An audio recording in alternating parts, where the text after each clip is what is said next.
நீ எதுவுமே நீ ரிமாண்டு எதுவும் பண்ணாமல் அவனை கூட்டு வந்து புரூட்டலை போட்டு அவனை அடின்னு அடிச்சு, அதாவது கண்ணுக்கு தெரிஞ்சிச்சுனாக்கு அது கடுமையான கொடூரமான சம்பவமாக இருக்கும்.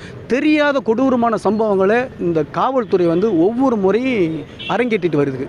எப்படின்னா, ஆசன வாயில் அடிக்கிறது, கண்ணில் அடிக்கிறது, கண்ணில் சில்லி பவுடரை போடுறது, நகத்தை பிடுங்கிறது.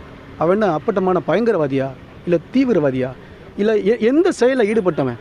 ஒரு வாக்குவாதம் ஏற்பட்டிருக்கு, அந்த வாக்குவாதத்தில் வந்து உண்மையில அவன் தெஃப்ட் பண்ணியிருக்கான்னு கூட நீ இன்வெஸ்டிகேஷன் பண்ணலை. அந்த 10 பவுன் நகை என்னன்னு கூட இன்ன வரை தெரில. ஆனால் அவனை அடித்து தூக்கி அவளை எவ்வளோ இன்ஃப்ளூயன்ஸ் இருந்தால் இந்த பையனை மர்டர் பண்ணுற அளவுக்கு போயிருக்கும். அப்புறம் 28ஆம் தேதி போல் எங்களை போன்ற பல்வேறு இயக்கங்கள்லாம் போய் நின்று கடுமையாக போராட்டம் பண்ணி அந்த உடம்பை லீகலாக எடுத்து கொண்டு வரணும்னு சொல்லி போஸ்ட்மார்ட்டம் பண்ண சொல்லி போஸ்ட்மார்ட்டம் வீடியோ ரெக்கார்ட் பண்ணி மேஜிஸ்ட்ரேட் தலைமையில் கொண்டு வந்தாங்க. ஒட்டுமொத்த விஷயமும் இதை வந்து அன்றைக்கி சனிஞாயிறுனால நம்ம வந்து எமர்ஜெண்டாக வழக்கு தாக்கல் பண்ணால் கோர்ட்டு லீவ். அதுக்கப்புறம் தான் நம்ம என்ன பண்ணுறோம், எமர்ஜெண்டாக வந்து கோர்ட்டில் ஓப்பன் கோர்ட்டில் திங்கக்கிழமை